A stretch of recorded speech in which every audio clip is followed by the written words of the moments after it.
Toda mi vida, desde que nací, mi gran debilidad ha sido el cine.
Alfredo López Antón es el empresario que puso en marcha el cine Lope de Vega, un hombre vinculado desde niño con las salas cinematográficas. Cuando yo tenía 12 años, en el ya reconocido, antiguo Teatro Isabel la Católica, que no sé si habéis conocido, yo ya que mis padres manejaban el cine, y mi madre era la taquillera, que era muy popular, por cierto, la señora Petra, yo hacía las carteleras grandes que sacábamos a la calle para anunciar las películas.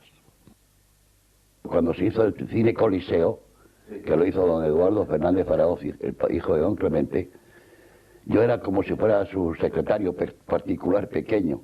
Y a los 15 años, cuando se inauguró el cine Coliseo, el día 2 de septiembre del año 1932, que yo tenía 15 años, yo estuve presente en todo lo que se hizo aquel día con la inauguración del cine. Me recuerdo perfectamente todo, cuando subíamos y bajábamos, hacíamos invitaciones, en fin, ahí está. Con la fiebre del cine metida en el cuerpo, tal y como él mismo confiesa, Alfredo López Antón se embarcó en la realización de un sueño y también en un comprometido proyecto empresarial. Yo me dedicaba a mi trabajo entonces, claro, que era representante, pero hasta que me dio la locura de hacer el cine, que por cierto, yo tenía unos ahorros de unos cuantos milloncetes, se hizo el cine y el presupuesto que se hizo, pues me venía bien, pero luego cuando la obra se fue realizando, pues aquello se fue subiendo, pero en fin. Estas imágenes, filmadas con un tomavistas doméstico, muestran las obras de construcción del cine Lope de Vega. Las conserva cuidadosamente una persona muy vinculada con la sala, tanto que trabajó en su construcción y fue el último en abandonarla. Se trata de Julio Cuéllar, proyeccionista del cine. Empecé yo estaba trabajando allí ya cuando se hizo el derribo de las casas. Había unas casas molineras y unos atrases, unos corrales que iban a la parte del río. El río estaba sin tapar, estaba en tierra, luego todo aquello se hizo muchísimo después y efectivamente yo desde el derribo de los edificios estaba allí. Yo en sí sabía dónde iba todo. Y fue fase por fase, la he conocido. Fase por fase, poner los techos, paredes, los aislantes, etcétera. Sí, Lope de Vega, que está en la avenida Lope de Vega. Nada más, no tenía otro interés. Las obras de construcción del edificio se prolongaron durante aproximadamente 3 años y con cierta prisa por parte del empresario llegó el día de la inauguración. La primera película que se proyectó fue Encuentros en la tercera fase. Hicimos el día 28, se hizo un preestreno con menos gente, o sea, una especie de invitación, pero al público fue el día 29. Se dieron 2 sesiones, a las 8 y a las 11 de la noche. Lo decidiréis vosotros, yo no voy a hacer nada por influirlos. Mañana podéis o ir al parque de atracciones, lo cual significa tener que hacer cola y andar a empujones, y probablemente pelearos, o ir a ver Pinocho, donde salen unos animalitos preciosos, y hay magia y lo pasaréis estupendamente. ¿Está claro? Se pone a votación. ¡Al parque! Steven Spielberg estrenó la pantalla del Lope de Vega. Costaba entonces el cine 80 pesetas a diario, 90 los fines de semana y 60 pesetas a los niños. La jornada inaugural también tuvo su anécdota. Lo que más me queda de ese día de la primera proyección fue el calor tan horrible y exagerado que hubo en la sala, que se alcanzaron más de 40 grados, que no había aire acondicionado, no estaba metido, y luego en una semana se le dotó al local del aire, y fue una sensación no solamente de calor, sino de calor y de picor, porque se había inyectado las paredes con aislante, que era un líquido que se expandía y producía escozor. Entonces la gente, aparte de salir pues asado de calor, algunos salían llorando, y claro, no era por la película, porque lógicamente Encuentros en la tercera fase no es una película de llorar.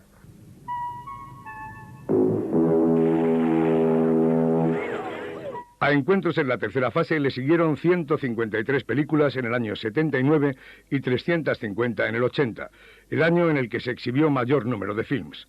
Después, paulatinamente, fue descendiendo tanto el número de películas como de espectadores. No recuerdo claramente cuándo me senté por primera vez en una de sus no muy cómodas butacas. Sí recuerdo bien, aunque no sé si de forma precisa por mi daltonismo, ese color verde que me acogió. No recuerdo tampoco la película que vi, pero sí me acuerdo claramente de la sensación que me produjo la lenta bajada de la intensidad de la luz de la sala hasta acabar en la oscuridad previa a la proyección. En mi memoria han quedado grabadas para siempre esas bandas longitudinales en la pared, el suave tacto de la moqueta en mis pies y esa curiosa disposición de las butacas perfectamente alineadas en diagonal y perfectamente desalineadas en la perpendicular de la pantalla. Y esa cabina de proyección, una especie de cubo vomitado por la pared con sus 4 ventanitas, 4 ojos que guardan detrás, en su interior, el secreto de la magia que yo disfruto en la pantalla. La decoración espartana del patio de butacas siempre me llamó la atención y me producía como una serena calma precisamente por la austeridad del recinto, por su antibarroco. Y también me parece poco acorde con ese rosetón del recibidor sumamente enigmático para mí, como descolocado de lugar, aunque perfectamente dimensionado en el espacio que ocupa. La verdad es que no sé si representa algo en concreto o es un simple objeto de decoración, pero a mí me recuerda a los grabados y objetos de las culturas americanas precolombinas, una cosa misteriosa que contrasta con la simplicidad y funcionalidad de la sala de butacas. El Lope de Vega se concibió como cine, pero enseguida albergó otro tipo de actividades. Candeal y Felipe Campuzano actuaron en los años 80 y 81, respectivamente.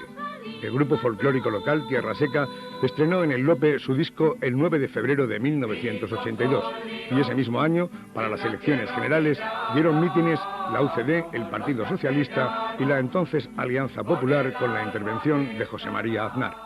Los defectos de la sala yo creo que han venido cuando se le ha dado un uso diferente al que en sí se concebió, que era proyección cinematográfica. Los defectos han venido pues sobre todo porque era un cine, no había camerinos a la hora de hacer teatro, que sabes que se ha hecho mucho teatro en el Lope de Vega, tanto infantil como no infantil con el ayuntamiento en las campañas de teatro, como con compañías que han venido y han hecho pues el Avaro. La primer pase que se dio en Medina fue, antes de darse en la muestra de teatro, fue en el Lope de Vega. Entonces, claro, ahí había un montón de condicionantes negativos a la hora de ponerlo en escena, pues porque no era un teatro. Yo recuerdo, por ejemplo, que se dio un concierto, sin adaptar el escenario, se dio un concierto de 2 pianos, de Frechilla y Zuloaga, con 2 pianos además de gran cola, no colines, con lo cual lo que es la embocadura natural del escenario prácticamente estaba cubierta con los dos pianos. Estaba uno contra el otro. Ellos entraban, pero a la hora de ponerse juntos a saludar casi se caían. Desde la apertura del Lope de Vega, hubo en Medina 2 cines hasta el cierre del Olimpia el 8 de diciembre de 1988. Este hecho dio a la sala de Alfredo López Antón un especial protagonismo. Automáticamente alguien dijo, que fue naturalmente Velasco, Alfredo Velasco, que el cine de Lope de Vega podía perfectamente ser una sede de esa primera semana de cine. Por eso adquiere el protagonismo ese cine durante 14 ediciones, ¿no? Y allí nos encaminamos, empezamos a pensar cómo podíamos preparar perfectamente la semana, y desde entonces pues se convirtió en la casa de la semana de cine. El Lope de Vega se convirtió en el único lugar de Medina para celebrar actividades culturales. estrenó su exclusividad con un evento que arrancó tímidamente y se ha convertido en la actividad cultural más importante del municipio, la Semana de Cine. La primera edición contó con tan solo 6 películas y se dedicó al cine europeo. Es una placa que me entregó el ayuntamiento que dice Alfredo López Antón en agradecimiento por su colaboración en la primera Semana de Cine Villa de Medina del Campo. Fíjate entonces cómo se celebraba la Semana de Cine. 6 al 11 de junio de 1988. Lo tengo como un paño. Desde 1988 hasta 1999, el Lope de Vega fue la sede de la Gran Semana de Cine de Medina del Campo. Por su escenario han pasado cientos de personas relacionadas con el cine. A algunas de ellas las ha acompañado incluso en su crecimiento artístico. Pero además del certamen cinematográfico, también ha soportado buena parte del resto de la programación cultural del ayuntamiento. En el año 90 albergó las primeras representaciones teatrales infantiles y también se convirtió en la sede de la Semana de Música. Todo ello con dificultades, pero con dignidad. En el momento que yo llegué era suficiente, pero no era suficiente para el resto de actividades culturales que se querían realizar. Quiero decir, la Semana de Música, la audición no era perfecta. En cuanto a la Semana de Teatro, ya sabéis que el montaje de muchos grupos teatrales pues tiene un tamaño mucho más grande que no se podía encajar en ese escenario. Acoplamos como pudimos ampliaciones de escenario en las ocasiones que pudimos realizarlo y nos quedaba pequeño, pero desde luego yo lo que sí veía es una gran acogida, independientemente de las limitaciones de la sala o de lo que siempre hemos dicho que las butacas eran incómodas. Yo creo que el Cine Lope de Vega era un ambiente súper agradable, la gente te recibía como en familia y yo desde luego tengo un gran cariño y una gran nostalgia por el Cine Lope de Vega. Yo creo que ha cumplido dignamente el papel que le correspondía como tal cine y de hecho pienso que es totalmente obligada su referencia en cuanto a las actividades culturales, porque en él y a través de él hemos vivido pues momentos emotivos, ilusionados, de encuentro con personas del mundo de la política, de la cultura, actores, actrices, músicos, y eso ha sido yo creo que muy importante y ha cumplido con dignidad pues su papel, el que le correspondía. Por supuesto que sirvió. Creo que bueno, pues que simplemente el hecho de recordar todo lo que allí se ha hecho nos demuestra que sirvió. Quizá ahora ya de último se nos quedaba un poquito pequeño, pero en el momento en que se realizó sirvió. Con el tiempo yo he ido viendo que la gente se ha ido encontrando más a gusto.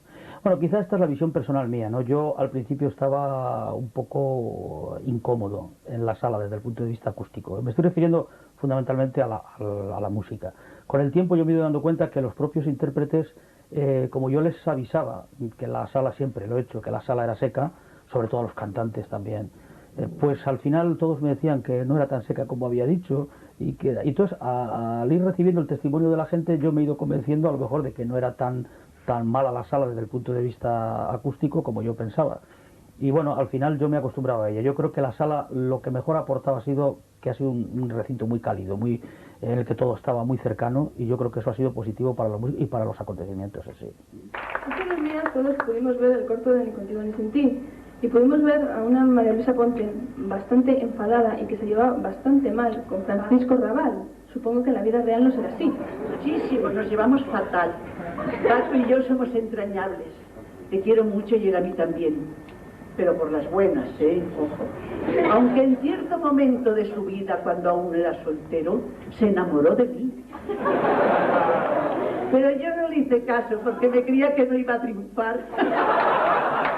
Me emociona porque es mi profesión y yo agradezco no solamente esta dedicación que se hace a través de las semanas cinematográficas que organiza pues la Junta y sobre todo el factotum de esta empresa tan interesante y tan emocionante como es Emiliano. Yo recuerdo momentos, desde luego, muy emotivos, las palabras de José López Vázquez, que se quedó en blanco en el momento en que le estaban haciendo la entrevista allá arriba. Ya ves que es un hombre que ha tenido tantas y tantas tablas y sin embargo se quedó en blanco porque realmente se emocionó con el aplauso tan grande que le dio el público de Medina. Manuel Alessandre, que recuerdo que dijo: cuando me entregan un trofeo como este me doy cuenta que ya me queda poco. Entonces eso realmente es totalmente emotivo, vamos, te deja marcado, ¿no? A mí estos homenajes y estos trofeos me parece que me recuerdan que ya me queda poco tiempo para hacer lo que más he querido yo hacer en la vida, que es tener amigos. Porque yo cada vez que trabajaba pensaba que si les gustaba al público, entre el público habría muchos que pensarían que eran amigos míos, como yo me sentía de ellos. Y como para mí lo más importante que hay en la vida es la amistad, solo puedo decir de todo corazón, gracias amigos. Esto yo lo pondré en mi casa en un sitio relevante, de verdad, para que todos los días cuando me siente a leer el periódico o a tomarme un café o un pelotazo, me acuerde de Medina del Campo y de sus gentes. Gracias. Mi etapa de formación hasta la madurez coincide con la vida de Lope de Vega. Sentada en sus butacas he disfrutado con muchas películas y me he aburrido con muchas otras.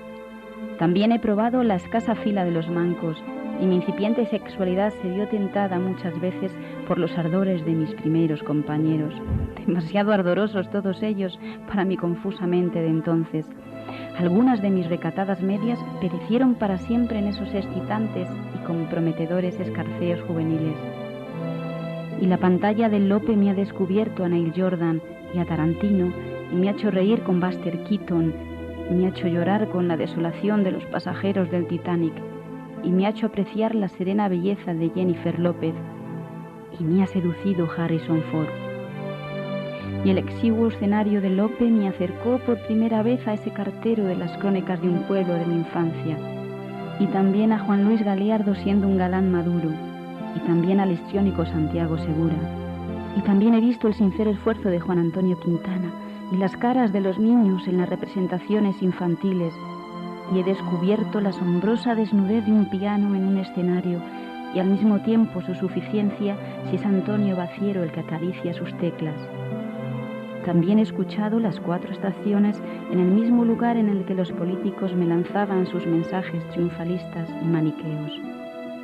Poco a poco mi vida ha ido transcurriendo, mis últimos estudios, mis primeros trabajos, las intrigas de la panda de amigos, las primeras copas, las fiestas recientes, mis primeros viajes, también mis primeros desengaños. Y en medio de todo esto, en el Lope he encontrado refugio, sabiduría, entretenimiento y disfrute, un oasis para la mente de una adolescente inquieta, en el que descubrí que además de la tabla de logaritmos neperianos, hay más cosas. Por ejemplo, la fuga suicida de 2 violentos amantes, magistralmente contada por Oliver Stone. Descubrí que aparte de las valencias de los elementos químicos, también hay remordimientos en la mente criminal del padrino en el ocaso de su vida. El Lope me ayudó a descubrir las emociones. Pero no todos son mieles. La sala también se vio afectada por avatares sociales y económicos. En agosto de 1989, la propiedad del cine pasó a manos de Felipe Herranz, aunque continuó como gerente Eduardo López, hijo del impulsor de la sala. Su etapa duró hasta julio de 1997, fecha en la que asume la gestión el proyeccionista Julio Cuéllar y su familia. Cuando nos hicimos cargo de la sala, el Eduardo, por circunstancias económicas, al haber otras salas y no llegar a poder seguir con los 2 puestos de trabajo que tenía, pues decidió cerrar y nosotros familiarmente pues intentamos seguir con ello. El final de la década de los 90 golpeó duro a la sala. El número de espectadores no cesó de bajar y además llegó la competencia con la apertura de las 3 salas de Multicines Coliseo. No obstante, Julio Cuéllar aguantó 2 años más y del Lope salió una última sorpresa. Hace 3 años, este ya es el que vengo a Medina del Campo a la Semana del Cine, siempre invitada por Emiliano y por Eduardo, a cerrar, ¿no? Con algún show la Semana del Cine. Y entonces el año pasado hicimos un show inspirado en una película de Black Mine con drag queens. Y bueno, el armado del show fue tan divertido que a Ismael, que tengo aquí al lado mío, se le ocurrió que podíamos escribir una función de esto, ¿no? El pequeño escenario del Lope de Vega albergó el inicio e inspiración de una nueva obra de teatro, el último destello de una sala que ya forma parte de la historia de Medina del Campo. En un momento determinado, cuando ves que lo que está funcionando funciona de otra manera, porque hay otras empresas que se dedican a este negocio, pues yo creo que desde entonces ya lo tenía asumido que tarde o temprano la sala iba a cerrar e iba a desaparecer. Estuvimos 2 años hasta que ya pues decidimos de que no decidimos cerrar porque vimos que aquello no iba bien. Sí, iba gente, pero no nos daba para rentas, para gastos, pues no sacamos para ello y decidimos cerrar. Con todo el dolor nuestro, porque para mí era mi vida, pero las circunstancias mandan muchas veces y esas fueron circunstancias económicas. Estas imágenes muestran el último acontecimiento público que albergó el cine Lope de Vega. Se trata de una función infantil que grabó con su videocámara el historiador local Antonio Sánchez del Barrio. La sala cerró definitivamente sus puertas. El propietario de la sala, que no nos permitió tomar imágenes del cine una vez cerrado, decidió desmantelar su estructura como espacio cultural y poner a la venta o alquiler el local. Y mira por cuánto vi allí el camión de Salamanca que se las iba a llevar. Da la jodida casualidad de que ese mismo camión, recuerdo pero divinamente, fue el mismo que yo, cuando compré las butacas en Salamanca, fue el mismo camión que las trajo. Sí que hablé con Eduardo y me dijo que a Julio se le habían saltado las lágrimas viendo salir las butacas de él. Lo comprendo porque él es el que ha estado muchos más años y viviendo desde dentro y es lógico. Sabía que iban a ir a por ello y la verdad estuve muy poquito tiempo, mientras yo lo he visto montado, pues me parecía mentira de que eso estaba cerrado, pero cuando lo vi desmontar todo, estuve muy poquito tiempo y me marché, me dio algo. Vamos, no es que me diese algo, pena, no sé, algo. Me sentí muy extraño, una sensación rara, desagradable para mí. Mientras estuvo montado, yo pues pensaba de que interiormente de que eso pues seguía igual, pero cuando he visto sacar máquinas, desmontarlas y eso, pues la verdad me ha dado mucha pena. Han sido 20 años que yo estaba ahí y sin querer pues te familiarizas con ello y me dio bastante pena, la verdad.